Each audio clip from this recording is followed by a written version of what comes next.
रुक करेंगे इस वक्त की बड़ी खबर का। आपको बता दें कि यूपी से इस वक्त की सबसे बड़ी खबर, जी हां, 50 से ज्यादा बच्चों के साथ यौन शोषण के आरोपी सिंचाई विभाग के एक जूनियर इंजीनियर को सीबीआई ने बांदा से गिरफ्तार किया है। बता दें कि जूनियर इंजीनियर पर आरोप है कि उसने 10 साल में करीब 50 से भी ज्यादा बच्चों को अपनी हवस का शिकार बनाया और उनके अश्लील वीडियो तैयार किए। इसके साथ ही वो चाइल्ड पोर्नोग्राफी भी बेचता था। बता दें कि सीबीआई के मुताबिक जूनियर इंजीनियर 5 से 16 साल के बच्चों का यौन शोषण करता था।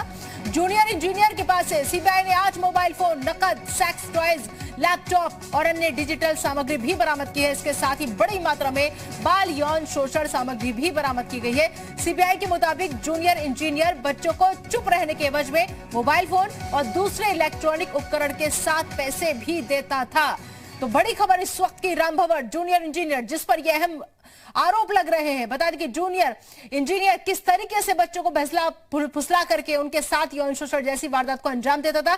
फिलहाल सीबीआई की गिरफ्त में है। सीबीआई ने गिरफ्तार कर लिया है बांदा से और इस वक्त सबसे बड़ा शैतान जो है वो गिरफ्तार हो चुका है। बच्चों से यौन शोषण का आरोप इस राम भंवर जूनियर इंजीनियर पर लग रहा है और एक नहीं, दो नहीं, कम से कम 50 बच्चे ऐसे हैं जो इसकी इस गंदी हरकत का शिकार हो चुके हैं। अहम खबर इस वक्त की उत्तर प्रदेश से। बता दें आपको कि 50 से ज्यादा बच्चों के साथ यौन शोषण के आरोपी सिंचाई विभाग के एक जूनियर इंजीनियर को सीबीआई ने बांदा से गिरफ्तार किया है। दरअसल ये जो नजर आ रहा है तस्वीर में, इस जूनियर इंजीनियर पर यह आरोप है कि उसने 10 साल में करीब 50 से भी ज्यादा बच्चों को अपनी हवस का शिकार बनाया और उनके अश्लील वीडियो तैयार किए। बता दें आपको, इतना ही नहीं, इसके साथ ही वो चाइल्ड पोर्नोग्राफी की भी बेचता था। सीबीआई के मुताबिक जूनियर इंजीनियर 5 से 16 साल के बच्चों का यौन शोषण करता था।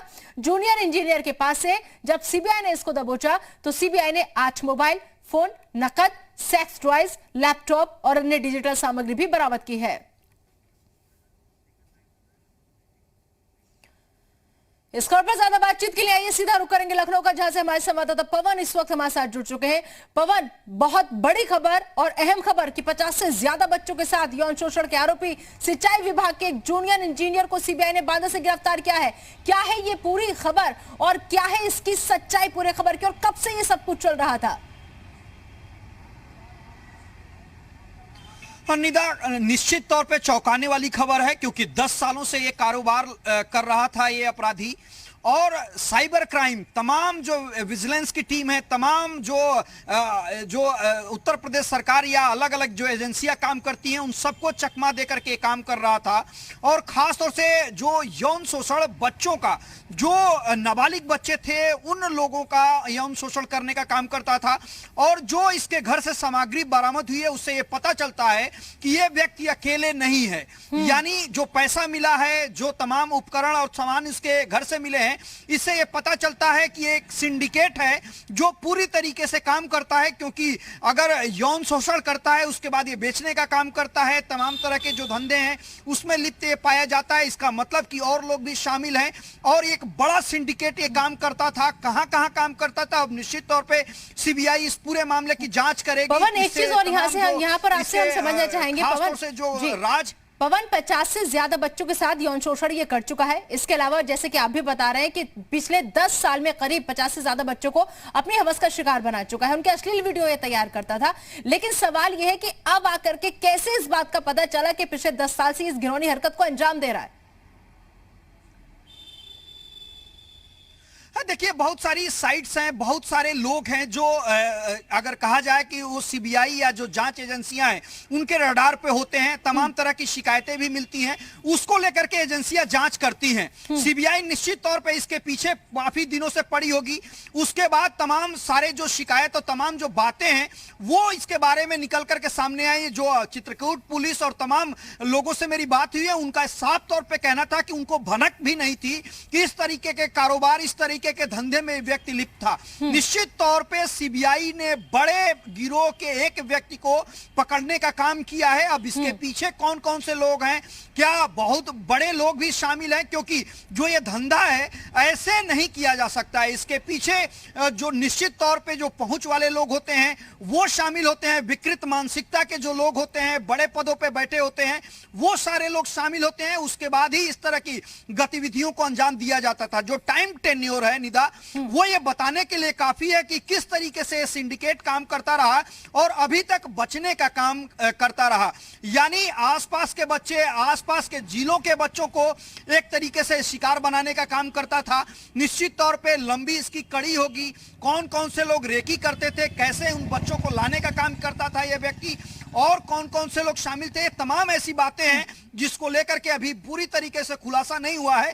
लेकिन जो हिस्ट्री शीट इस व्यक्ति के पवन आप हमारे साथ बने रहिए। चित्रकूट से हमारे साथ ओमकार भी जुड़ चुके हैं, हमारे संवाददाता, उनका रुख कर लेते हैं।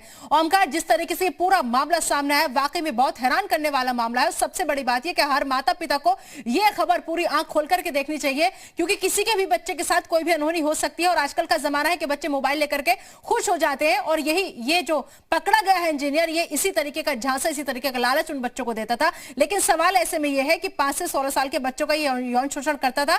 अब जब ये सीबीआई की गिरफ्त में आ गया है, तो क्या अभी तक पूछताछ में कुछ और खुलासा हुआ और कोई नई ताजा जानकारी इस पूरे मामले में कि आखिर कौन कौन पूरा सब रैकेट इसमें शामिल है? जी देखिए, मैं बता दूं कि राम भवन जे यहाँ सिंचाई निर्माण खंड चित्रकूट में पिछले 2005 से तैनात था, और वह यहाँ एक निजी रूम लेके रहता था। उसका विभाग में बहुत सारे लोगों से कोई संपर्क नहीं होता था। लेकिन जो ये खुलासा हुआ है, जी हेलो जी ओमकार बोलिए। जो ये खुलासा हुआ है सीबीआई के आने के बाद हुआ है, और बता दें कि उनको सीबीआई के गिरफ्तार करने के बाद सबसे पहले उनका निलंबन की संस्तुति की गई है। बता दें कि इस मामले में सीबीआई के आने के विशेष गुप्ता भी जुड़ चुके हैं, जो कि अध्यक्ष हैं यूपी बाल कल्याण आयोग के, उनका रुख कर लेते हैं। बहुत बहुत स्वागत है डॉक्टर साहब आपका जी उत्तर प्रदेश उत्तराखंड पर। सर, जिस तरीके से ये पूरा मामला सामने आया है कि 5 से 16 साल के बच्चों का यौन शोषण करता था ये, और पिछले 10 साल से ये सब कुछ करता आ रहा था। सर, क्या कहेंगे ये मामला सामने आने के बाद? बेहद हैरान करने वाला मामला। मेरा तात्पर्य है कि बाल संरक्षण आयोग के संज्ञान में ये मामला आया है, तो निश्चित तौर पर जेजे एक्ट और पॉक्सो एक्ट के अंतर्गत पूरा संज्ञान उत्तर प्रदेश बाल संरक्षण आयोग के अंतर्गत लिया जा रहा है, और जो भी कार्रवाई संभावित है वो संबंधित एजेंसी मतलब सरकार को बता दिया जाएगा उस आधार पर, और जो भी दंड निर्धारित हो सकता है उसके अंतर्गत उसके लिए बाल आयोग कार्रवाई करेगा। ठीक है, लेकिन जिस हिसाब से जूनियर इंजीनियर के पास से सीबीआई ने 8 मोबाइल फोन, नकद, सेक्स टॉयज, लैपटॉप और अन्य डिजिटल सामग्री जो है वो बरामद की है, सर नहीं लगता विशेष गुप्ता सर कि ये बहुत बड़ा रैकेट है जो बहुत सावधानी के साथ इन पूरे कुकर्मों को अंजाम दे रहा है? हाँ, मेरा इसमें ये कहना है कि इसमें समाज भी कहीं ना कहीं जागरूकता के साथ आगे आना चाहिए कि जिस मोहल्ले में काम हो रहा होगा, जिस जगह काम हो रहा होगा, हम लोग सुसुप्तावस्था में ना रहें। मिशन शक्ति का तात्पर्य केवल ये है कि हम अपने आसपास भी झांक कर देखें कि इस तरीके के एलिमेंट उसमें चाहे जितना बड़ा अधिकारी हो, हमारे मुख्यमंत्री जी, हमारी सरकार के स्तर पर कोई भी कहीं कोताही नहीं है। अगर कहीं संज्ञान में मामला आया तो उस पर उसी प्रकार से संगीन धाराएं लगाने के बाद उस पर उसी प्रकार से कार्रवाई होगी। अगर इस संज्ञान में आया है तो निश्चित तौर पर उस पूरे रैकेट पर कहीं ना कहीं अब दृष्टिपात होगा। ठीक है, लेकिन डॉक्टर विशेष गुप्ता जी, आपको नहीं लगता कि यूपी बाल संरक्षण आयोग की तरफ से कम स्कूलों में या ऐसी जगह पर जहां पर बच्चे ज्यादा जाते हैं वहां जाकर के उनको जागरूक करना चाहिए, उनको समझाना चाहिए कि आपके लिए क्या सही है, क्या गलत है? क्योंकि अगर अब तो कोविड काल था, कोविड काल से पहले तमाम प्रकार की वेबिनार चल रही है। इससे सर कोविड काल तो अभी था ना सर, ये पिछले 10 साल से इन कुकर्मों को अंजाम देता आ रहा है। इससे पहले भी गुड टच बैड टच को लेकर तमाम हमारी एडवाइजरी जारी हुई है, जिस पर कार्रवाई हुई है। अब मुझे लगता है कि उसको और तेज करना पड़ेगा और जाना पड़ेगा नजदीक तक उन बच्चों के पास भी, और बताना पड़ेगा कि इस प्रकार की कहीं भी गतिविधि होती है तो ये जेजे एक्ट के अंतर्गत आती है। तो आगे उम्मीद करें कि अब यूपी बाल संरक्षण आयोग जो है कि किसी तरीके के ऐसे मामले सामने नहीं आएंगे, उन बच्चों तक पहुंचेगा, उन्हें समझाएगा आपके लिए क्या सही है, आपके लिए क्या गलत है, और अगर कुछ भी गलत टच भी आप महसूस करें तो सबसे पहले अपने माता पिता को बताएं।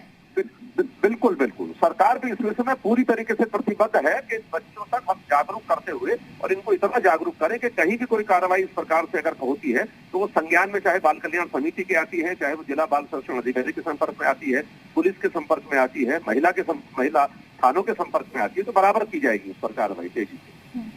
ठीक है, लेकिन डॉक्टर विशेष गुप्ता जी, नहीं लगता कि बहुत ज्यादा देर होगी पिछले 10 साल से बच्चों के साथ वहां पर छोटे छोटे मासूम बच्चे 5 साल से 15 साल तक की उम्र के, अब जब क्योंकि सीबीआई ये पूरी गिरफ्तारी कर लेती है, सीबीआई का इन्वॉल्वमेंट हो जाता है, तब हमारी आंखें खुलती, तब हमें पता चलता है कि ऐसा भी हो रहा था उत्तर प्रदेश में। नहीं, जागरूकता का कार्यक्रम तो चल रहा है, लेकिन हमें केवल ये कहना है कि सिविल सोसाइटी को भी जागना पड़ेगा कहीं ना कहीं। मेरा केवल ये कहना है कि आम लोगों के बीच में ये लोग अगर कहीं सरवाइव कर रहे हैं तो कहीं ना कहीं सिविल सोसाइटी में लोगों को पता है इस बात का, उनको भी आगे आना पड़ेगा कि हमारे मोहल्ले में, हमारे पड़ोस में इस प्रकार से संदिग्ध गतिविधियां हैं जिसका संज्ञान लिया जाना बहुत आवश्यक है। तो मुझे लगता है कि अब उन मोहल्लों में भी झांक कर देखना पड़ेगा और तमाम हमारी जो बाल संरक्षण समितियां हैं उनको वहां तक ले जाना पड़ेगा ताकि जनपद स्तर पर ये बातें आ सके कि इस प्रकार की गतिविधियां संचालित है, जिसके लिए जेजे एक्ट के अंतर्गत संज्ञान लिया जाना बहुत आवश्यक है। बिल्कुल ले जाना पड़ेगा, देखना पड़ेगा। सर, ये जो गांव वाला शब्द जुड़ जाता है ना, यही सबसे ज्यादा खतरनाक होता है। मेरे सहयोगी पवन हमारे साथ जुड़े हुए हैं। ठीक है डॉक्टर साहब, मेरे सहयोगी पवन मेरे साथ बने हुए, वो आपसे कुछ पूछना चाहते हैं। पवन, पूछिए अपना सवाल। सर मैं केवल एक बात जानना चाह रहा हूं कि जो स्टेज बाय स्टेज फेल्योर है, चाहे वो साइबर की बात करें, बाल संरक्षण आयोग की बात करें या लोकल इंटेलिजेंस की बात करें, इसको किस तरीके से आप लोग सुदृढ़ करेंगे? क्योंकि अगर लोकल इंटेलिजेंस काम नहीं करता है, समाज, अगर जिस समाज की आप बात कर रहे हैं कि उसको आगे आना चाहिए, लेकिन ये छोटे छोटे बच्चे हैं, इनको मोबाइल अलग अलग चीजें दे करके, लुभा करके इस तरह के घिनौनी करतूत को अंजाम देता है, तो जो इंटेलिजेंस है, जो आसपास पेट्रोलिंग करती है, वो स्टेज बाय स्टेज फेल्योर दिखा रहा है, उसको कैसे ठीक करेंगे आप लोग? जो भी संज्ञान में मामला आया है उस संज्ञान पर सख्त कार्रवाई हुई है। इसको हमें थोड़ा सा समाज के अंदर भी झांकना पड़ेगा कि हमारे परिवार टूट गए हैं। अबे हमारा कोविड काल या कोविड काल से पहले जो छोटे परिवार हैं वो काम करने के लिए बाहर निकलते हैं, हमें बच्चों को भी ट्रेन करना पड़ेगा। हमें उस मोबाइल पर जो जिस तरीके के संदेश आते हैं हमें उसके लिए भी जागरूक करना पड़ेगा। तो हमें सारा समन्वित रूप में ये पूरा समाज को देखना पड़ेगा। उसी कार्यकाल के अंतर्गत उस कालखंड में हमें ये देखना पड़ेगा कि किस प्रकार से डॉक्टर साहब लुभाने की जो जी डॉक्टर साहब, सवाल मेरा यह है कि बाल संरक्षण आयोग, आप उसके अध्यक्ष हैं, क्या सीधे तौर पे अधिकार आपको नहीं मिलना चाहिए कि अगर जिस तरीके से सरकार तमाम ट्रिब्यूनल बनाने का काम कर रही है अलग अलग मामलों में, कि वो सीधे तौर पे फैसला भी देगी, सजा भी देगी और इस तरह के जो कृत्य हैं उसमें सीधे तौर पे इंटरवीन करेगी? आप लोग संस्तुति करते हैं, कार्रवाई की बात करते हैं, तमाम ऐसी बातें हैं, लेकिन क्या वो अधिकार का प्रयोग जिसमें सीधे इंटरवीन करके जल्द से जल्द फैसला दिया जाए, जल्द से जल्द सजा दिया जाए, जो फास्ट ट्रैक कोर्ट की बात करती है, तो इस तरह की मांग को लेकर के आप लोग क्यों नहीं इस पे काम करते हैं ताकि सीधे तौर पे जिस आयोग का गठन जिस मकसद के लिए हुआ है उस पे वो काम कर सके? हाँ, नहीं, हमारा संज्ञान लेकर हमें जेजेएफ के नियंत्रण दायरे में काम करना होता है। जो हमारी एजेंसीज हैं, जो हमारी सरकार है, जो हमारे विभाग हैं, उन विभागों को सीधे लिखना, उसका फॉलोअप करना पड़ेगा। फास्ट ट्रैक कोर्ट बनी है, काम तेजी से हुआ है। थोड़ा कोविड काल में थोड़ा स्लो हो सकता है, लेकिन अभी गढ़ के मामले में देखिए और अभी कई मामलों में देखिए कि बहुत तेजी से सजा हुई है, उसको तेज करना पड़ेगा। इसमें कोई शक वाली बात नहीं है कि हमें इस बराबर लिख रहे हैं, उसका फॉलोअप भी अब करना पड़ेगा कि कितनी तेजी से काम हो रहा है कि नहीं हो रहा है। सर, चलिए उम्मीद कर दे कि हमें भी जो तेजी से काम हो रहा है नजर आए, ताकि कम से कम ये छोटे छोटे बच्चे, मासूम बच्चे, 5 से 16 साल के बच्चे, ये तो किसी की घिनौनी हरकत के शिकार न हो। बहुत बहुत शुक्रिया आपका विशेष गुप्ता जी, और साथ ही साथ पवन मेरे सहयोगी बने हुए थे और ओमकार भी हमारे साथ बने हुए थे। बहुत बहुत शुक्रिया आप दोनों का भी। तो सवाल यही है कि सब कुछ हो जाता है और हमारे कानों कान हमें खबर तक नहीं होती, उसके बाद में जब मामला सामने आ जाता है तो हम कहते हैं कि हमारे संज्ञान में आया है और अब हम आगे इस पर कार्रवाई करेंगे, लेकिन माफ कीजिएगा तब तक बहुत देर हो चुकी होती है। आइए अब आपको इस पूरे मामले में एक चौकीदार की भी बाइट आई है, सुनवा देते हैं कि क्या कहना है उनका। 3 तारीख को आई थी सवेरे 7:30 पहले पूछा कि यहाँ कौन कौन है, हमने कहा कि किससे काम है, तो कह रहे थे कोई मतलब नहीं, हमको एसडीओ से मतलब है। रुकेंगे।